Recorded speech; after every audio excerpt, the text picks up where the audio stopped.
Bonjour à tous, bienvenue au Sable d'Olonne. Alors détrempez-vous, ce joli soleil d'après-midi ne durera pas et c'est bien comme ça, avec de la glace, mais ça va être tout verglacé demain matin quand Charlie Dalin va arriver. Alors sur les images, vous voyez la dernière photo qui a été prise par les équipes du Vendée Globe lorsqu'il était à 150 000 des Sables. Et il arrive, vous savez ce qu'il veut, c'est pulvériser le record du Vendée Globe. Cette 10e édition est sans doute celle du record du Tour du Monde à la voile en solitaire. Il va faire 65 jours si rien n'arrive. Et à ce stade-là, tout va bien. Pardon, excusez-moi. Vous êtes d'accord? Tout va bien? Il va arriver aujourd'hui. Maintenant, l'ETA est entre 2h et 6h du matin cette nuit sur la ligne de départ. Alors, on sait qu'il ne peut pas rentrer à cause de la marée après 7h du matin. Donc, cela veut dire, s'il arrive avant 6h15, je pense, il fera une rentrée dans le chenal. Sinon, il va couper la ligne d'arrivée pour pulvériser le record. Et il va revenir. J'ai du public, je suis désolée. Et il va, et sans doute, s'il le peut, avant 6h15, il va rentrer dans le chenal parce que juste derrière, il y a Johan Richomme et on se doute que Charlie Dalin voudrait rentrer dans le chenal tout seul avant. Donc peut-être une arrivée très tôt. Si ce n'est pas une arrivée très tôt, il va couper la ligne et comme d'autres fois dans le Vendée Globe, il va rentrer dans le chenal au moment du jour où il y aura plus de public. C'est toujours mieux pour les sponsors. Mon public sur le ponton est d'accord, c'est mieux demain matin. Moi, je le pense aussi. Oui. Bon, on va bien voir. Alors, le feu d'artifice, comme en 2020, vous le savez. Et puis, une surprise préparée par Massif et ses équipes.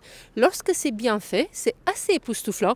Vu que c'est Massif le sponsor, je pense que ce sera bien fait, mais je ne peux pas le dire tout de suite, puisque c'est une surprise. Vous allez voir demain matin. Alors, il y aura un live sur la Télé des Sables, il y aura un live sur ma chaîne YouTube, et puis il y aura des lives un peu partout. Je ne vous en parle pas plus, je vais vous mettre quelques images, les dernières images amères de Charlie Dalin et Johan Richomme. Je vous invite à regarder mon interview d'hier soir avec Jean-Luc Vandenet, qui nous explique un peu quelles sont leurs dernières stratégies avant d'arriver au Sable d'Olonne. Et puis, je vous espère ici, sur les quais, sur les pontons, ou au moins devant la Télé des Sables nombreux demain. Je vous embrasse, à bientôt. Bye bye.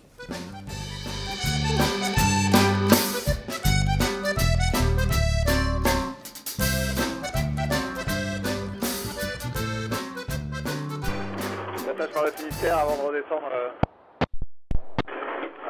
vers les Sables. Les villes vont pas être forcément les plus rapides. Hein. Ça commence bien à, voilà, ça sent un peu l'écurie comme on dit. Et c'est un peu dans des vents un peu légers, un peu instables là, mais je ne vais pas très bien, vous pouvez le constater, mais bon, j'espère que ça va réaccélérer un petit peu. Demain matin. Je pense demain matin, fin de nuit, début de matinée quoi. Merci beaucoup. Merci d'être venu me survoler, c'est sympa. C'est la balade un peu de cet après-midi. Tout le monde vient sentir un peu l'air, un peu l'atmosphère, l'ambiance de ces pontons. Ils savent très bien qu'ils sont encore loin, mais c'est cet après-midi ici au Sable d'Olonne, la balade du jour avec ce gros soleil en plus. Donc pour les nouvelles, je vous ai donné quelques-unes rapidement sur ces images. Vous voyez un peu, moi je mettrai un commentaire dès que j'aurai plus d'informations. Au fur et à mesure des ETA, des arrivées, je mettrai un commentaire de ce post, toutes les nouveautés, tout ce qui va se passer. Puis surtout, je vous espère nombreux pour suivre sur le Facebook. Je vais sans doute mettre le live sur Facebook, sur la Télé des Sables.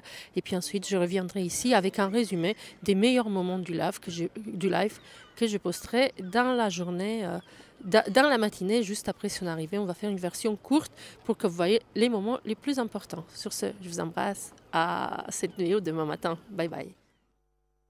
La tendance est plutôt à la molle. Je pense que je vais attendre les côtes bretonnes, le vent il devrait être assez mou.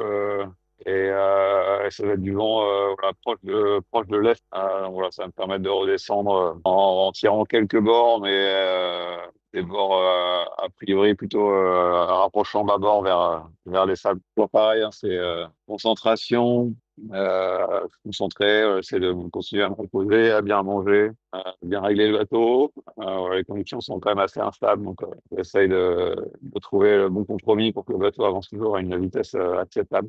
Et voilà, non, je suis encore dans ma course, et, complètement encore dans ma course. J'essaie de pas trop penser à l'arrivée pour l'instant. Il y a des moments c'était long, il y a des moments c'était court, quoi. Je crois qu'à chaque fois, on dort un peu plus la nuit que le jour. Le matin, en fait, tu vois où t'es et tu fais ah ouais la vache, je me suis surpris plusieurs fois à me dire ça. Là, je suis déjà à l'altitude du Cap Finistère, là, je suis déjà à la longitude du Cap Finistère. Enfin voilà ces derniers jours, ouais, des conditions où ça avançait quand même assez vite et je me suis surpris plusieurs fois à me dire, enfin plusieurs fois surpris à me dire.